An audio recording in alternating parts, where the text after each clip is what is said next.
اور مجھے یہاں سے بے دخل کر دیا، اور میرے بابا نے بھی اس کا ہاتھ چوم کر اس کی اطاعت کر لی۔ اتنے میں بہادر بھی اندر آ جاتا ہے اور کہتا ہے میں نے اس کا ہاتھ صرف انتقام لینے کے لیے چوما ہے بیٹا، اگر میں بھی تمہاری طرح بے دخل ہو جاتا تو ہمارا انتقام کون لیتا؟ اب تم سب سے بہترین اور مضبوط سپاہی اپنے ساتھ لے کر پہاڑوں پر چلے جاؤ اور ارطغرل کے خلاف تیاری کرو، وقت آنے پر میں تمہیں اور تمہارے آدمیوں کو ایک اہم ذمہ داری دوں گا۔ یہ سن کر سانجار مسکرانے لگتا ہے اور پھر بہادر کا ہاتھ چومتا ہے۔ دوسری طرف تیتن زخمی حالت میں کائی قبیلے میں پہنچ چکا تھا۔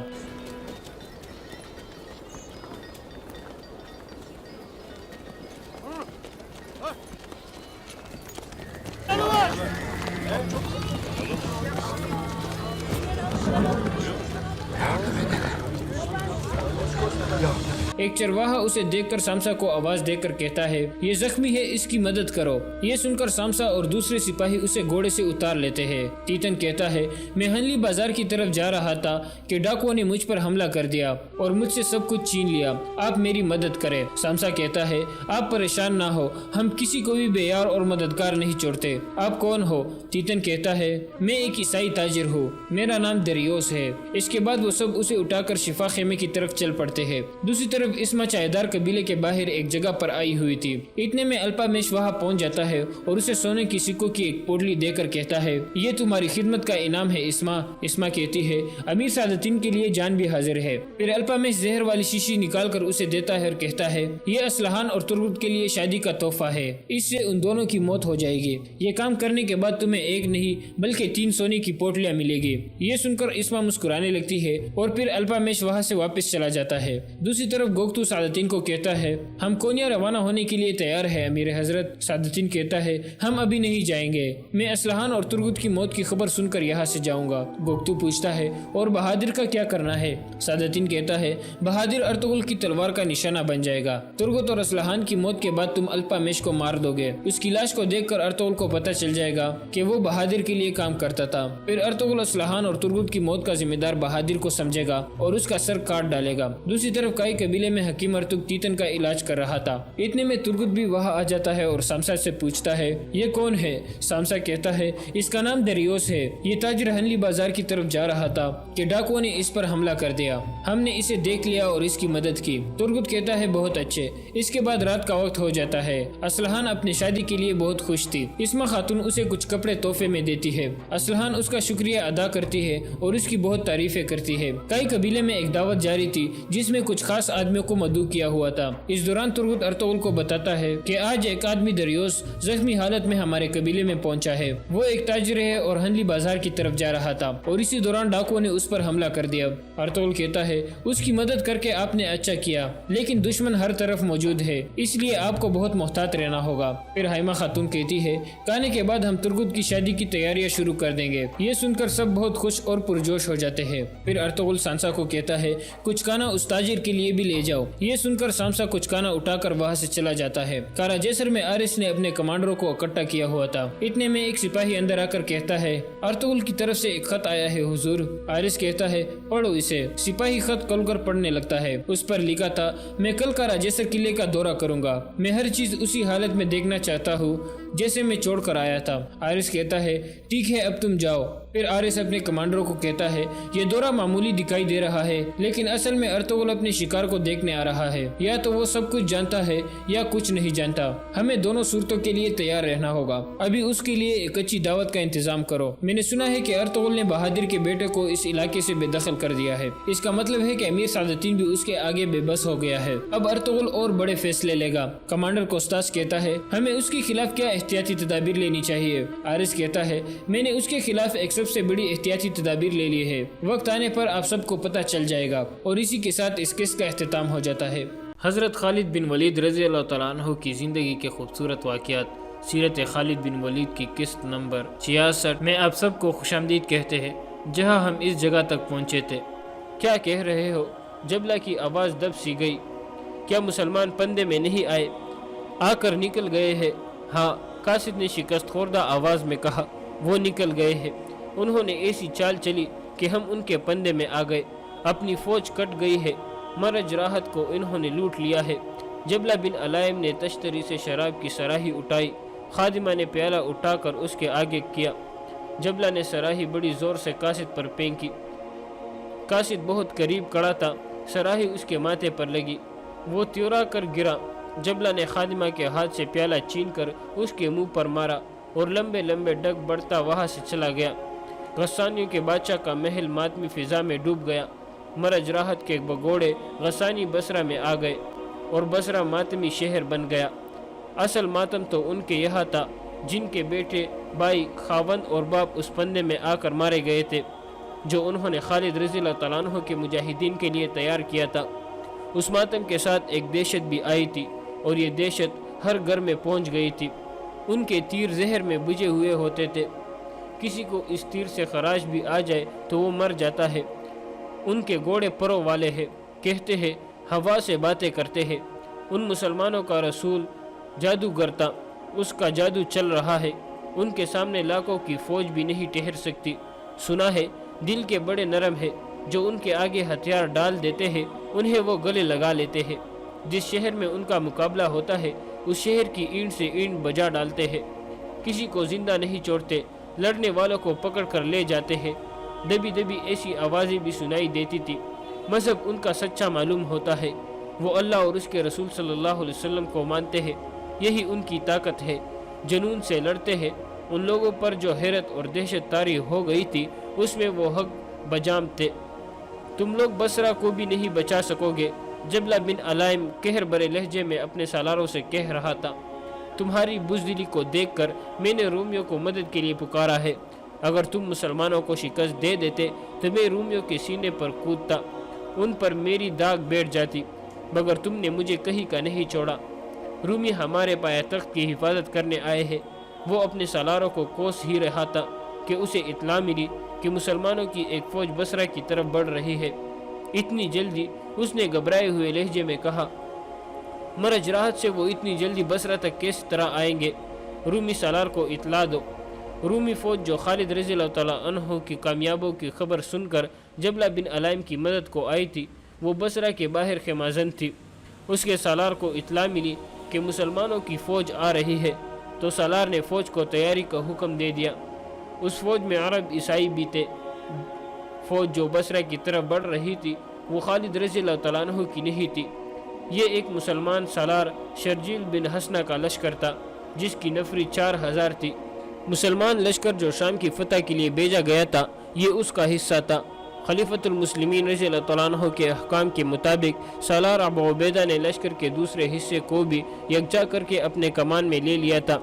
بصرہ پر شرجیل بن حسنہ کا حملے کا پس منظر یہ تھا کہ خلیفۃ المسلمین رضی اللہ تعالیٰ عنہ نے ابو عبیدہ کو ایک خط لکھا تھا، میں نے خالد بن ولید کو یہ کام سونپا ہے کہ رومیوں پر چڑھائی کرے، تم پر اس کی اطاعت فرض ہے، کوئی کام اس کے حکم کے خلاف نہ کرنا، میں نے اسے تمہارا امیر مقرر کیا ہے، مجھے احساس ہے کہ دین کے باقی معاملات میں تم خالد رضی اللہ تعالیٰ عنہ سے برتر ہو اور تمہارا رتبہ اونچا ہے، لیکن جنگ کی جو مہارت خالد کو ہے وہ تمہیں نہیں۔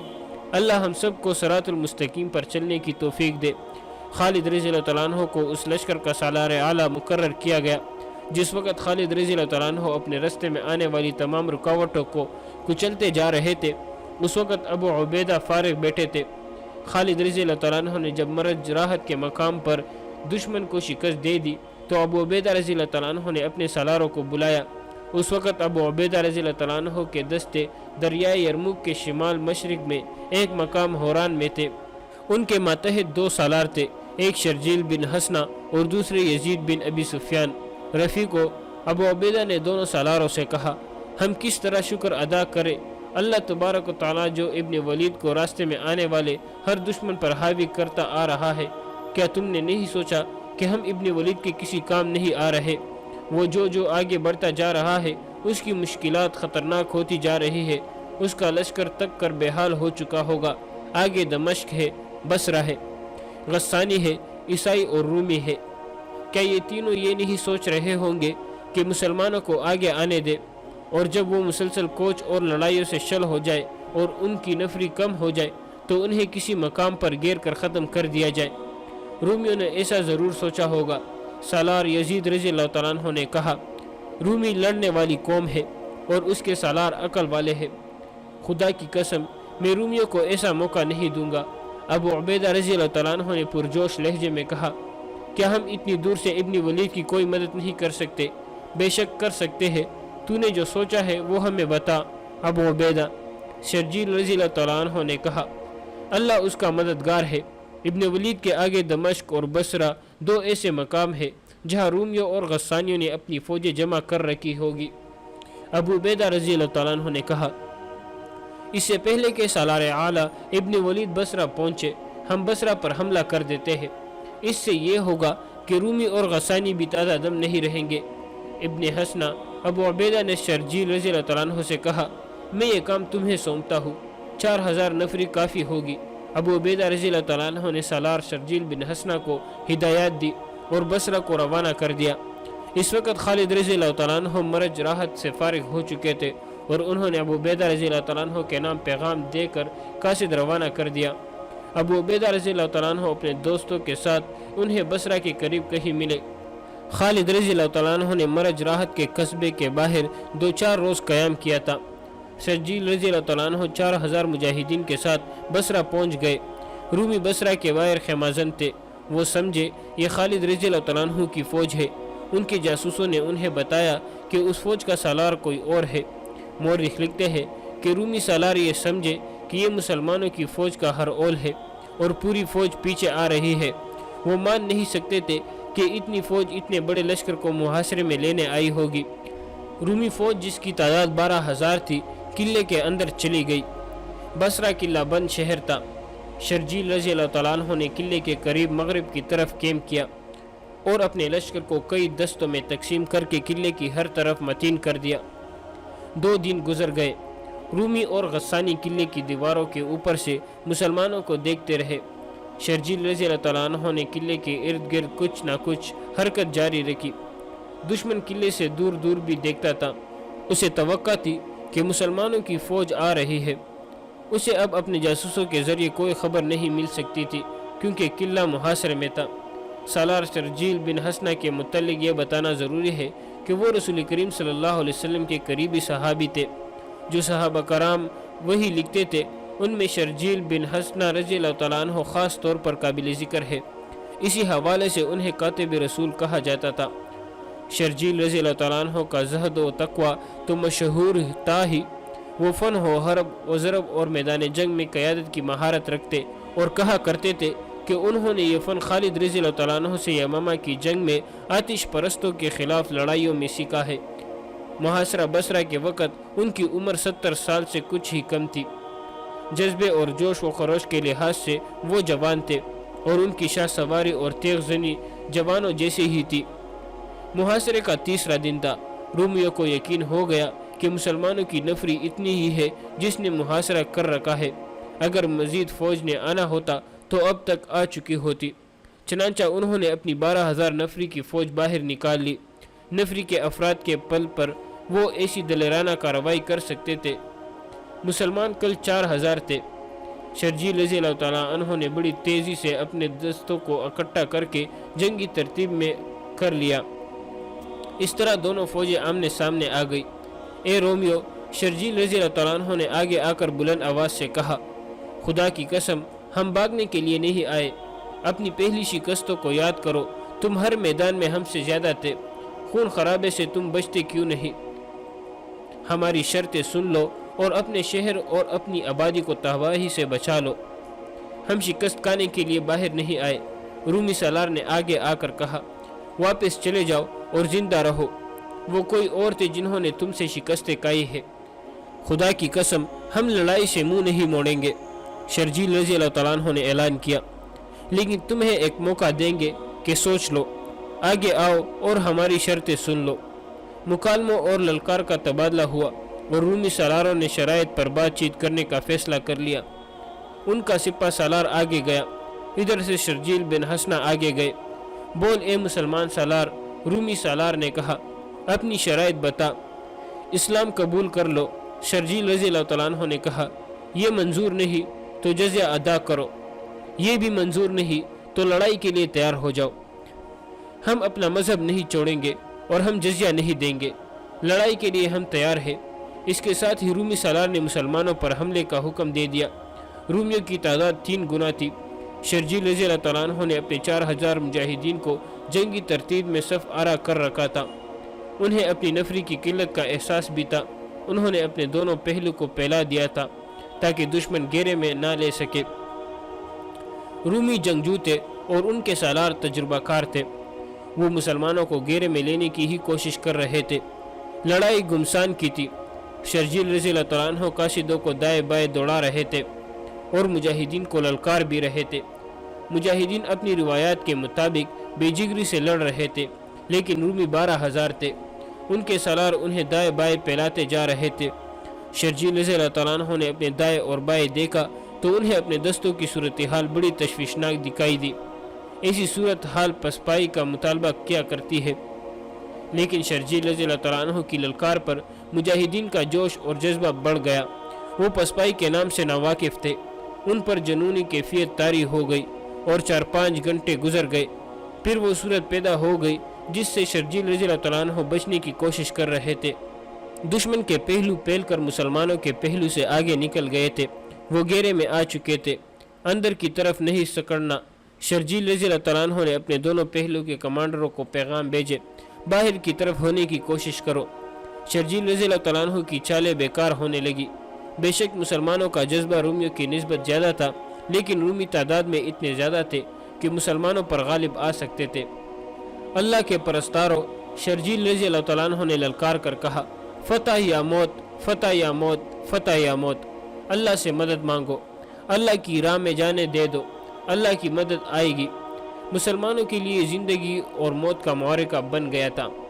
شرجیل رضی اللہ تعالیٰ عنہ کی پکار اور للکار پر مجاہدین نے بلند آواز سے کلمہ طیبہ کا ورد شروع کر دیا، جس سے انہیں تقویت ملی، لیکن رومی ان پر حاوی ہو گئے تھے۔ مسلمانوں کے جوش اور جذبے میں قہر پیدا ہو گیا تھا۔ رومی فوج مسلمانوں کے عقب میں چلی گئی۔ اب مسلمانوں کا کچلنا جانا یقینی ہو گیا تھا۔ رومی جو مسلمانوں کے عقب میں چلے گئے تھے، انہیں اپنے عقب میں گھوڑے سر پر دوڑنے کا طوفانی شور سنائی دیا۔ انہوں نے پیچھے دیکھا تو سینکڑوں گھوڑے ان کی طرف دوڑے آ رہے تھے۔ ان کے آگے 2 سوار تھے جن کے ہاتھوں میں تلواریں تھیں۔ ان میں سے ایک کے سر پر جو عمامہ تھا اس کا رنگ سرخ تھا۔ وہ خالد رضی اللہ تعالیٰ عنہ تھے۔ خالد رضی اللہ تعالیٰ عنہ اپنے لشکر کے ساتھ بصرہ کی طرف آ رہے تھے۔ ان کے راستے میں دمشق آیا تھا، لیکن وہ دمشق سے ہٹ کر گزر آئے تھے۔ پہلے وہ بصرہ کو فتح کرنا چاہتے تھے۔ یہ اللہ کی اشارے پر ہوا تھا۔ اللہ نے کاتب رسول صلی اللہ علیہ وسلم کی پکار اور دعا سن لی تھی۔ خالد رضی اللہ تعالیٰ عنہ جب کوچ کرتے تھے تو اپنے جاسوسوں کو بہت آگے بھیج دیا کرتے تھے۔ بصرہ کی طرف آتے وقت بھی انہوں نے اپنے جاسوسوں کو بہت آگے بھیج دیا تھا۔ خالد رضی اللہ تعالیٰ عنہ بصرہ سے تقریباً 1 میل دور تھے جب ان کا ایک شتر سوار جاسوس ان کو بہت تیز دوڑاتا واپس خالد رضی اللہ تعالیٰ عنہ کے پاس گیا اور انہیں بتایا کہ مسلمانوں کا کوئی لشکر بصرہ کے باہر رومیوں کے گھیرے میں آ رہا ہے۔ کون ہے وہ سالار؟ خالد رضی اللہ تعالیٰ عنہ نے کہا، اور سوار دستوں کو ایڑ لگانے اور برچہ اور تلواریں نکال لینے کا حکم دے دیا۔ خالد رضی اللہ تعالیٰ عنہ کے ساتھ جو دوسرا گھڑ سوار آگے آ رہا تھا وہ خلیفۃ المسلمین رضی اللہ تعالیٰ عنہ کا بیٹا عبد الرحمن رضی اللہ تعالیٰ عنہ تھا۔ اس نے اللہ اکبر کا نعرہ لگایا۔ رومیوں نے مقابلے کی نہ سوچی۔ ان کے سالاروں نے تیزی دکھائی، اپنے پہلو کے دستوں کو پیچھے ہٹا لیا اور اپنے تمام دستوں کو قلعے کے اندر لے گئے۔ ان کا مسلمانوں کی تلواروں سے کٹ جانا یقینی تھا۔ قلعے میں داخل ہوتے ہوتے مسلمانوں نے ان کا تعاقب کیا اور کئی رومیوں کو ختم کر دیا۔ قلعے کے دروازے بند ہو گئے۔ خالد رضی اللہ تعالیٰ عنہ غصے میں تھے۔ انہوں نے ایک حکم یہ دیا کہ زخمیوں اور لاشوں کو سنبھال لو، اور دوسرا حکم یہ کہ تمام لشکر اکٹھا کیا جائے۔ انہوں نے سالار شرجیل بن حسنہ رضی اللہ تعالیٰ عنہ کو بلایا۔ ولید کے بیٹے شرجیل رضی اللہ تعالیٰ عنہ نے آتے ہی خالد رضی اللہ تعالیٰ عنہ سے کہا، خدا کی قسم تو اللہ کی تلوار ہے، تو اللہ کی مدد بن کر آیا ہے، لیکن تو نے یہ کیا کیا ابن حسنہ؟ خالد رضی اللہ تعالیٰ عنہ نے غصے سے کہا، کیا تو یہ نہیں جانتا کہ یہ قصبہ دشمن کا مقبوضہ علاقہ ہے اور یہاں بے شمار فوج ہوگی؟ کیا اتنی توڑی نفری سے تو یہ قلعہ سر کر سکتا تھا؟ میں نے ابو عبیدہ کے حکم کی تعمیل کی ہے ابن ولید، شرجیل رضی اللہ تعالیٰ عنہ نے کہا۔ آہ ابو عبیدہ، خالد رضی اللہ تعالیٰ عنہ نے آہ لے کر کہا، میں اس کا احترام کرتا ہوں۔ پندے میں آ گئے، اپنی فوج کٹ گئی ہے، مرج راحت کو انہوں نے لوٹ لیا ہے۔ جبلہ بن علائم نے تشتری سے شراب کی سراہی اٹھائی، خادمہ نے پیالہ اٹھا کر اس کے آگے کیا۔ جبلہ نے سراہی بڑی زور سے قاصد پر پھینکی۔ قاصد بہت قریب کھڑا تھا، سراہی اس کے ماتھے پر لگی، وہ تیورا کر گرا۔ جبلہ نے خادمہ کے ہاتھ سے پیالہ چھین کر اس کے منہ پر مارا اور لمبے لمبے ڈگ بڑھتا وہاں سے چلا گیا۔ غسانیوں کے بادشاہ کا محل ماتمی فضا میں ڈوب گیا۔ مرج راحت کے بگوڑے غسانی بصرہ میں آ گئے اور بصرہ ماتمی شہر بن گیا۔ اصل ماتم تو ان کے یہاں تھا جن کے بیٹے، بھائی، خاوند اور باپ اس پندے میں آ کر مارے گئے تھے جو انہوں نے خالد رضی اللہ تعالیٰ عنہ کے مجاہدین کے لیے تیار کیا تھا۔ اس ماتم کے ساتھ ایک دہشت بھی آئی تھی اور یہ دہشت ہر گھر میں پہنچ گئی تھی۔ ان کے تیر زہر میں بجھے ہوئے ہوتے تھے، کسی کو اس تیر سے خراش بھی آ جائے تو وہ مر جاتا ہے۔ ان کے گھوڑے پروں والے ہیں، کہتے ہیں ہوا سے باتیں کرتے ہیں۔ ان مسلمانوں کا رسول جادوگر تھا، اس کا جادو چل رہا ہے، ان کے سامنے لاکھوں کی فوج بھی نہیں ٹھہر سکتی۔ سنا ہے دل کے بڑے نرم ہے، جو ان کے آگے ہتھیار ڈال دیتے ہیں انہیں وہ گلے لگا لیتے ہیں۔ جس شہر میں ان کا مقابلہ ہوتا ہے اس شہر کی اینٹ سے اینٹ بجا ڈالتے ہیں، کسی کو زندہ نہیں چھوڑتے، لڑنے والوں کو پکڑ کر لے جاتے ہیں۔ دبی دبی ایسی آوازیں بھی سنائی دیتی تھی۔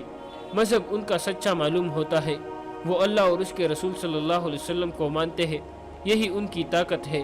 جنون سے لڑتے ہیں۔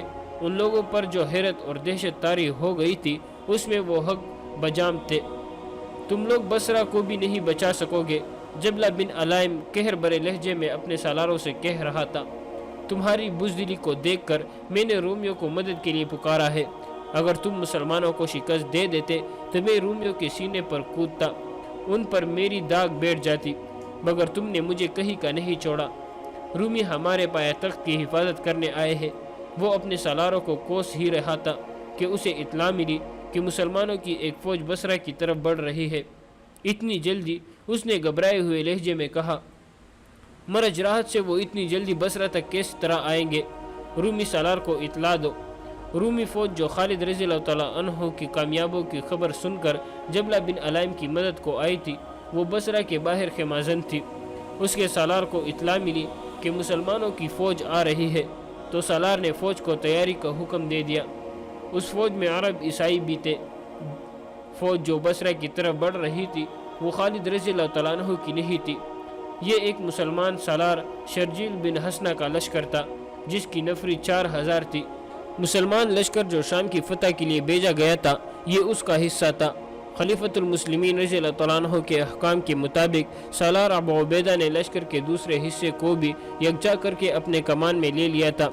بصرہ پر شرجیل بن حسنہ کا حملے کا پس منظر یہ تھا کہ خلیفۃ المسلمین رضی اللہ تعالیٰ عنہ نے ابو عبیدہ کو ایک خط لکھا تھا، میں نے خالد بن ولید کو یہ کام سونپا ہے کہ رومیوں پر چڑھائی کرے، تم پر اس کی اطاعت فرض ہے، کوئی کام اس کے حکم کے خلاف نہ کرنا، میں نے اسے تمہارا امیر مقرر کیا ہے۔ مجھے احساس ہے کہ دین کے باقی معاملات میں تم خالد رضی اللہ تعالیٰ عنہ سے برتر ہو اور تمہارا رتبہ اونچا ہے، لیکن جنگ کی جو مہارت خالد کو ہے وہ تمہیں نہیں۔ اللہ ہم سب کو صراط المستقیم پر چلنے کی توفیق دے۔ خالد رضی اللہ تعالیٰ عنہ کو اس لشکر کا سالار اعلیٰ مقرر کیا گیا۔ جس وقت خالد رضی اللہ تعالیٰ عنہ اپنے رستے میں آنے والی تمام رکاوٹوں کو کچلتے جا رہے تھے، اس وقت ابو عبیدہ فارغ بیٹھے تھے۔ خالد رضی اللہ تعالیٰ عنہ نے جب مرج راحت کے مقام پر دشمن کو شکست دے دی تو ابو عبیدہ رضی اللہ تعالیٰ عنہ نے اپنے سالاروں کو بلایا۔ اس وقت ابو عبیدہ رضی اللہ تعالیٰ عنہ کے دستے دریائے یرموک کے شمال مشرق میں ایک مقام حوران میں تھے۔ ان کے ماتحت 2 سالار تھے، ایک شرجیل بن حسنہ اور دوسرے یزید بن ابی سفیان۔ رفیقو، ابو عبیدہ نے دونوں سالاروں سے کہا، ہم کس طرح شکر ادا کریں؟ اللہ تبارک و تعالیٰ جو ابن ولید کو راستے میں آنے والے ہر دشمن پر حاوی کرتا آ رہا ہے، کیا تم نے نہیں سوچا کہ ہم ابن ولید کے کسی کام نہیں آ رہے؟ وہ جو آگے بڑھتا جا رہا ہے اس کی مشکلات خطرناک ہوتی جا رہی ہے، اس کا لشکر تک کر بے حال ہو چکا ہوگا۔ آگے دمشق ہے، بصرہ ہے، غسانی ہے، عیسائی اور رومی ہے۔ کیا یہ تینوں یہ نہیں سوچ رہے ہوں گے کہ مسلمانوں کو آگے آنے دے، اور جب وہ مسلسل کوچ اور لڑائیوں سے شل ہو جائے اور ان کی نفری کم ہو جائے تو انہیں کسی مقام پر گھیر کر ختم کر دیا جائے؟ رومیوں نے ایسا ضرور سوچا ہوگا۔ سالار یزید رضی اللہ تعالیٰ عنہ نے کہا، رومی لڑنے والی قوم ہے اور اس کے سالار عقل والے ہیں۔ خدا کی قسم میں رومیوں کو ایسا موقع نہیں دوں گا۔ ابو عبیدہ رضی اللہ تعالیٰ عنہ نے پرجوش لہجے میں کہا، کیا ہم اتنی دور سے ابن ولید کی کوئی مدد نہیں کر سکتے؟ بے شک کر سکتے ہیں، تو نے جو سوچا ہے وہ ہمیں بتا۔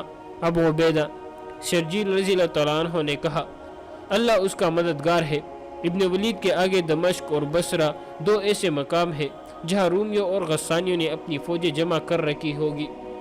ابو عبیدہ رضی اللہ تعالیٰ عنہ نے کہا، اس سے پہلے کہ سالار اعلیٰ ابن ولید بصرہ پہنچے ہم بصرہ پر حملہ کر دیتے ہیں۔ اس سے یہ ہوگا کہ رومی اور غسانی بھی تازہ دم نہیں رہیں گے۔ ابن حسنہ ابو عبیدہ نے شرجیل رضی اللہ تعالیٰ عنہ سے کہا، میں یہ کام تمہیں سونپتا ہوں، 4000 نفری کافی ہوگی۔ ابو عبیدہ رضی اللہ تعالیٰ عنہ نے سالار شرجیل بن حسنہ کو ہدایات دی اور بصرہ کو روانہ کر دیا۔ اس وقت خالد رضی اللہ تعالیٰ عنہ مرج راحت سے فارغ ہو چکے تھے اور انہوں نے ابو عبیدہ رضی اللہ تعالیٰ عنہ کے نام پیغام دے کر قاصد روانہ کر دیا۔ ابو عبیدہ رضی اللہ تعالیٰ عنہ اپنے دوستوں کے ساتھ انہیں بصرہ کے قریب کہیں ملے۔ خالد رضی اللہ تعالیٰ عنہ نے مرج راحت کے قصبے کے باہر 2-4 روز قیام کیا تھا۔ شرجیل رضی اللہ تعالیٰ عنہ 4000 مجاہدین کے ساتھ بصرہ پہنچ گئے۔ رومی بصرہ کے باہر خیمازن تھے۔ وہ سمجھے یہ خالد رضی اللہ تعالیٰ عنہ کی فوج ہے۔ ان کے جاسوسوں نے انہیں بتایا کہ اس فوج کا سالار کوئی اور ہے۔ مورخ لکھتے ہیں کہ رومی سالار یہ سمجھے کہ یہ مسلمانوں کی فوج کا ہر اول ہے اور پوری فوج پیچھے آ رہی ہے۔ وہ مان نہیں سکتے تھے کہ اتنی فوج اتنے بڑے لشکر کو محاصرے میں لینے آئی ہوگی۔ رومی فوج جس کی تعداد 12000 تھی قلعے کے اندر چلی گئی۔ بصرہ قلعہ بند شہر تھا۔ شرجیل رضی اللہ تعالیٰ عنہ نے قلعے کے قریب مغرب کی طرف کیمپ کیا اور اپنے لشکر کو کئی دستوں میں تقسیم کر کے قلعے کی ہر طرف متین کر دیا۔ 2 دن گزر گئے۔ رومی اور غسانی قلعے کی دیواروں کے اوپر سے مسلمانوں کو دیکھتے رہے۔ شرجیل رضی اللہ تعالیٰ عنہ نے قلعے کے ارد گرد کچھ نہ کچھ حرکت جاری رکھی۔ دشمن قلعے سے دور دور بھی دیکھتا تھا۔ اسے توقع تھی کہ مسلمانوں کی فوج آ رہی ہے۔ اسے اب اپنے جاسوسوں کے ذریعے کوئی خبر نہیں مل سکتی تھی کیونکہ قلعہ محاصرے میں تھا۔ سالار شرجیل بن حسنہ کے متعلق یہ بتانا ضروری ہے کہ وہ رسول کریم صلی اللہ علیہ وسلم کے قریبی صحابی تھے۔ جو صحابہ کرام وہی لکھتے تھے ان میں شرجیل بن حسنہ رضی اللہ تعالیٰ عنہ خاص طور پر قابل ذکر ہے۔ اسی حوالے سے انہیں کاتب رسول کہا جاتا تھا۔ شرجیل رضی اللہ تعالیٰ عنہ کا زہد و تقوی تو مشہور تھا ہی، وہ فن و حرب و ضرب اور میدان جنگ میں قیادت کی مہارت رکھتے اور کہا کرتے تھے کہ انہوں نے یہ فن خالد رضی اللہ تعالیٰ عنہ سے یمامہ کی جنگ میں آتش پرستوں کے خلاف لڑائیوں میں سیکھا ہے۔ محاصرہ بصرہ کے وقت ان کی عمر 70 سال سے کچھ ہی کم تھی۔ جذبے اور جوش و خروش کے لحاظ سے وہ جوان تھے اور ان کی شاہ سواری اور تیغ زنی جوانوں جیسی ہی تھی۔ محاصرے کا 3را دن تھا۔ رومیوں کو یقین ہو گیا کہ مسلمانوں کی نفری اتنی ہی ہے جس نے محاصرہ کر رکھا ہے۔ اگر مزید فوج نے آنا ہوتا تو اب تک آ چکی ہوتی۔ چنانچہ انہوں نے اپنی 12000 نفری کی فوج باہر نکال لی۔ نفری کے افراد کے پل پر وہ ایسی دلیرانہ کارروائی کر سکتے تھے۔ مسلمان کل 4000 تھے۔ شرجیل رضی اللہ تعالیٰ عنہ نے بڑی تیزی سے اپنے دستوں کو اکٹھا کر کے جنگی ترتیب میں کر لیا۔ اس طرح دونوں فوجیں آمنے سامنے آ گئی۔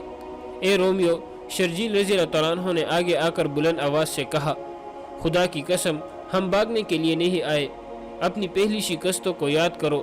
تم ہر میدان میں ہم سے زیادہ تھے۔ خون خرابے سے تم بچتے کیوں نہیں؟ ہماری شرطیں سن لو اور اپنے شہر اور اپنی آبادی کو تباہی سے بچا لو۔ ہم شکست کھانے کے لیے باہر نہیں آئے۔ رومی سالار نے آگے آ کر کہا، واپس چلے جاؤ اور زندہ رہو۔ وہ کوئی اور تھے جنہوں نے تم سے شکستیں کھائی ہے۔ خدا کی قسم ہم لڑائی سے منہ نہیں موڑیں گے، شرجیل رضی اللہ تعالیٰ عنہ نے اعلان کیا، لیکن تمہیں ایک موقع دیں گے کہ سوچ لو۔ آگے آؤ اور ہماری شرطیں سن لو۔ مکالموں اور للکار کا تبادلہ ہوا اور رومی سالاروں نے شرائط پر بات چیت کرنے کا فیصلہ کر لیا۔ ان کا سپہ سالار آگے گیا، ادھر سے شرجیل بن حسنہ آگے گئے۔ بول اے مسلمان سالار، رومی سالار نے کہا، اپنی شرائط بتا۔ اسلام قبول کر لو۔ شرجیل رضی اللہ تعالیٰ عنہ نے کہا، یہ منظور نہیں تو جزیہ ادا کرو، یہ بھی منظور نہیں تو لڑائی کے لیے تیار ہو جاؤ۔ ہم اپنا مذہب نہیں چھوڑیں گے اور ہم جزیہ نہیں دیں گے۔